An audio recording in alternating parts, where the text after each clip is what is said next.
Hello, everyone. I know that we're in a random other part of the, well, part of the room. I was going to say building, but it's all in the same room. Must have very big faces today compared to usually. So 20 minutes ago, we were trying to get the stream up on the other machine. It seems that there are some network permissions internally that are making that not really a thing that we can do today.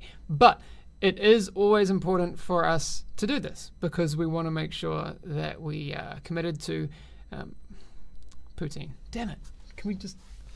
we're committed to doing State of the Game every week and making sure that you guys have the latest.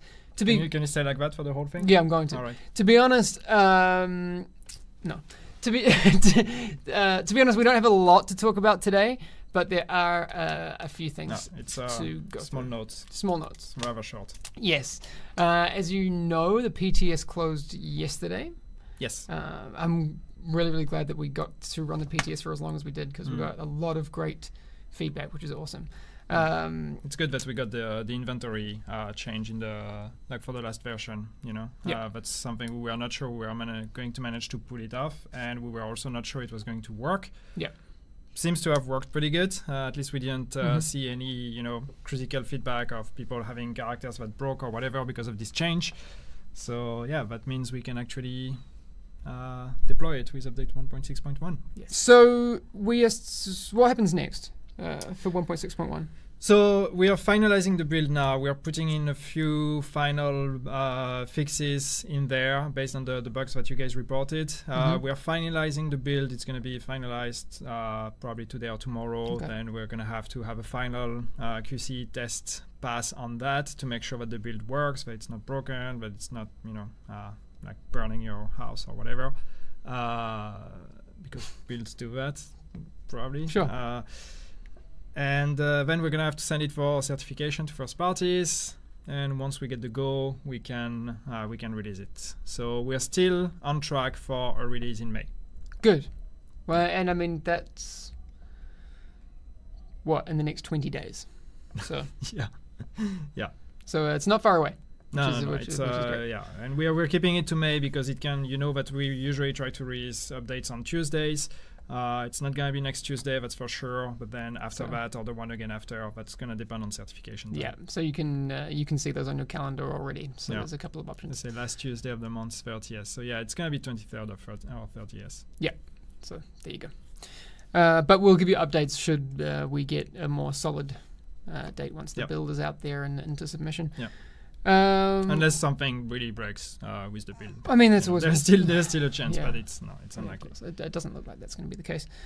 Like we said, this is going to be a short one. Hang on, so someone says, so no patch before the ETF? No. Nope. No.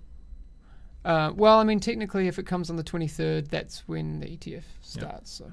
But it's not linked anyway, so it doesn't change anything. Except that if we actually release it on the 23rd and we start the ETF on the 23rd, that means the guys that are joining the ETF will not get to play the update as soon as it comes out. Exactly.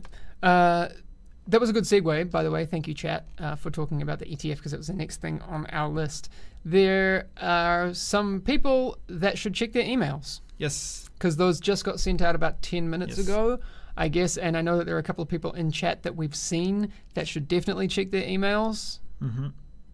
Do it now, or when you want, but do it. Yeah, the invites have been sent. 12 people. We are inviting 12 people.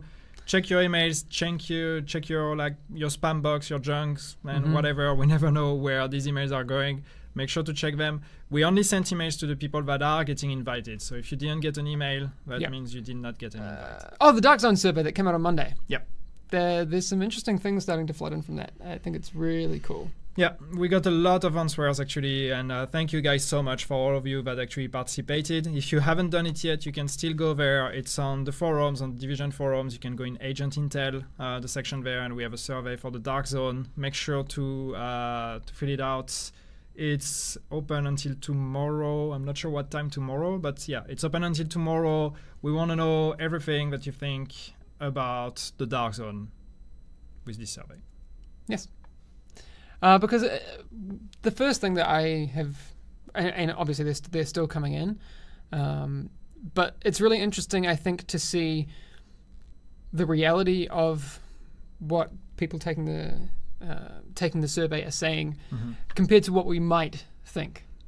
Do you know what I mean? Like it's a more accurate representation of a lot of people because it kind of differs from people that might be vocal online as well, which is what I also love. Yeah. More surveys, please. And and the reason why we're doing a survey also is just because the dark zone, when we did 1.6, we said we were leaving the dark zone and especially rogue mechanics out of the equation for 1.6. This is something we'll be looking at in a future update, so we want to make sure that we're taking the time to ask you guys what you think.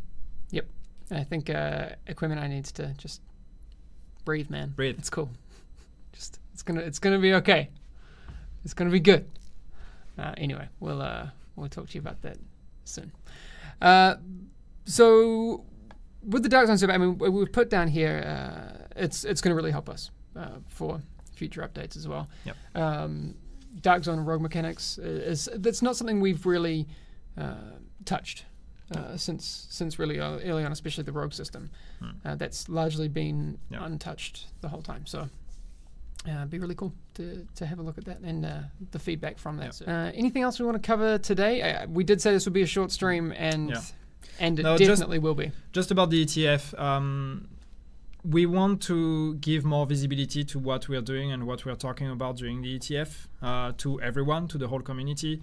So we are looking at doing things like putting surveys out there. Also, when we are doing ETF discussion, first putting surveys out there for everyone to answer and use that as a basis of discussion for the ETF. Yeah, exactly. And also gonna give you some kind of daily updates on what we've been discussing and how it's been going. So we'll be looking at making it a bit more visible. And I think next week we'll probably also try to tell you a bit more about what kind of things are going to be discussed at the ETF. Yeah, exactly. I think the more people that we can include in the conversation, because obviously, like I said before, 12 is limited, but that doesn't mean that we don't care about everyone else's opinion. Yeah. So just more than 12 it gets, then impossible to handle to have a proper group discussion. So we thought 12 is the sweet spot. There's some interesting comments I see in chat. Jay Blaze saying, do Discord discussions. You should stream the ETF. Well, I mean, we can't stream the ETF because of NDA reasons. If we streamed it, then we kind of have to limit what we can talk to the ETF about, which isn't great. The NDA is a way for us to actually have a honest discussion with them. If we were to live stream it, there are things we wouldn't be able to say in a stream, or we wouldn't be able to say publicly that we can say to the ETF only because it's protected by an NDA. So it's a way to actually have a real honest discussion. Exactly. But that doesn't mean that we don't want to include you as much as we possibly can. ETF 3 will have, and in what form that takes, we're working on that right now, but it will have more communication from us to everyone who isn't there as well. But again, we're working on that right now. And I guess in 2 weeks we'll be there and doing that. So lots to do. We will do a state of the game next week, but the week after that will be at the ETF. And like I said, we will try and have contacts and conversations with you guys, but it won't be a 5 p.m. state of the game stream that week. Just so you know. Expectation management. Okay, that's all for today. Unless you had anything else you wanted to... So just one other thing regarding the ETF, we're also looking at involving the previous ETF members in the discussion. So I'm looking at you guys that are in the chats that I see that are ETF members from either Alpha and Bravo. We're also looking at involving you guys in the discussions. So keep an eye on your emails as well. So Maverick's saying Skype ETF meetings to include those who can't travel far. The people that have been part of ETFs before, because their voices are super important to that. We don't want to remove those people from the conversation unnecessarily because they have great ideas. Anyway, that's actually it, unless you really have something else you need to say. I'm done for good. All right. I will be streaming tomorrow morning, and we'll talk a little bit more about some things. But again, we're kind of in that holding pattern of we're waiting for 1.6.1. Yeah. Not much is going to change between now and then, and you know what's coming in 1.6.1. So we are here to listen mostly. But when we do have news, we'll give that to you. All right. That's it for today. If you missed anything or you came late, you didn't miss a whole lot of time because we've only been streaming for about 12 minutes. But we will put this up as a podcast, and you'll be able to check out the past broadcast. Anyway, that's it. See you guys. Bye, everyone. Have a good one.